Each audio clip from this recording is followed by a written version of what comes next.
Hi, I'm Mark Crilley. I'm back with another How to Draw manga lesson, and no one really requested this one, but I think I'm just going to do it anyway.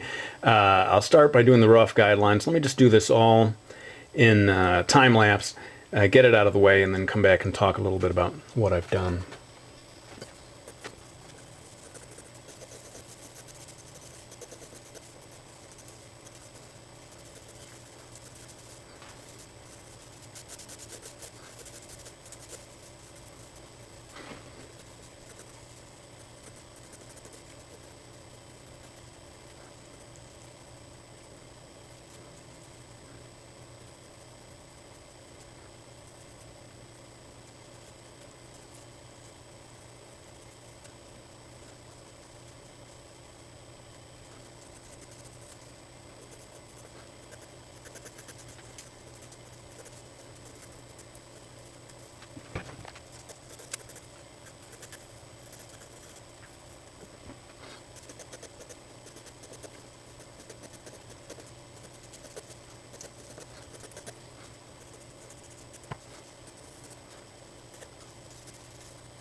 All right, well, I've kind of got the rough guidelines mainly in place here. You can see how I started.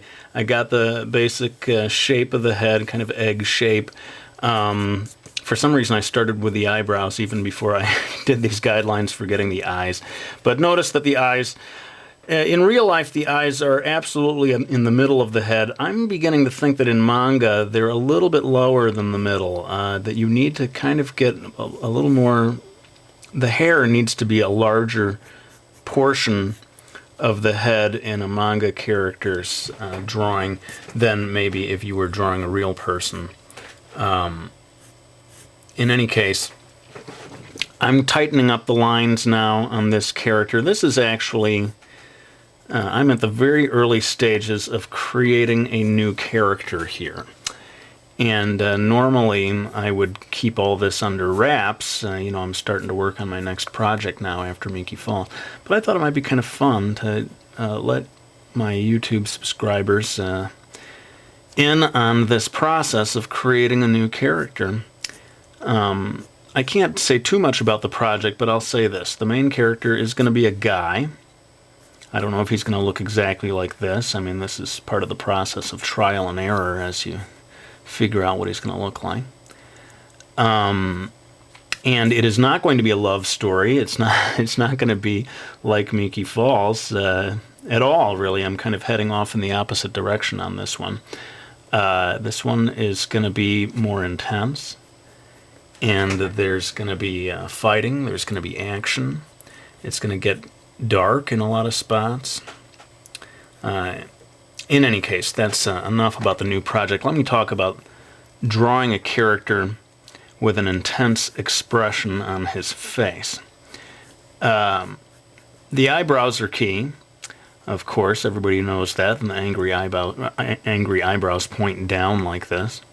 The angle is kind of a compromise between vertical and horizontal. I think there's a point at which it becomes ridiculous if you go too vertical. And of course, the more it goes towards horizontal, the less angry he appears. Notice how the cornea of the eye is slightly underneath the upper eyelid in this illustration. This has a kind of feeling of simmering rage. You know, the guy's not glaring at us. He's calm, he's contained, but he's very determined, and you can just see the fury in his eyes. That's what I'm going for. I'm going to drop in the pupil. I'm kind of experimenting with a sort of Edward Elric-like approach on this character. I noticed that in almost all the drawings of Edward Elric, have a look at them, the pupil is extremely tiny. And much like in Naruto, the rest of the cornea is quite clear-eyed, left very light-colored. And so that's something I'm experimenting with here. And if you want a character to have intense eyes, you may find that a thing to do. The nose also sort of patterned off of Edward Elric. This whole facial expression is to a degree. But notice how the nose is maybe about half the size of the eye. In most manga, the nose is not made too prominent. For the mouth, a single line in this expression is going to do it. You could have him gritting his teeth and open it up a little, but I'm just going to keep it closed.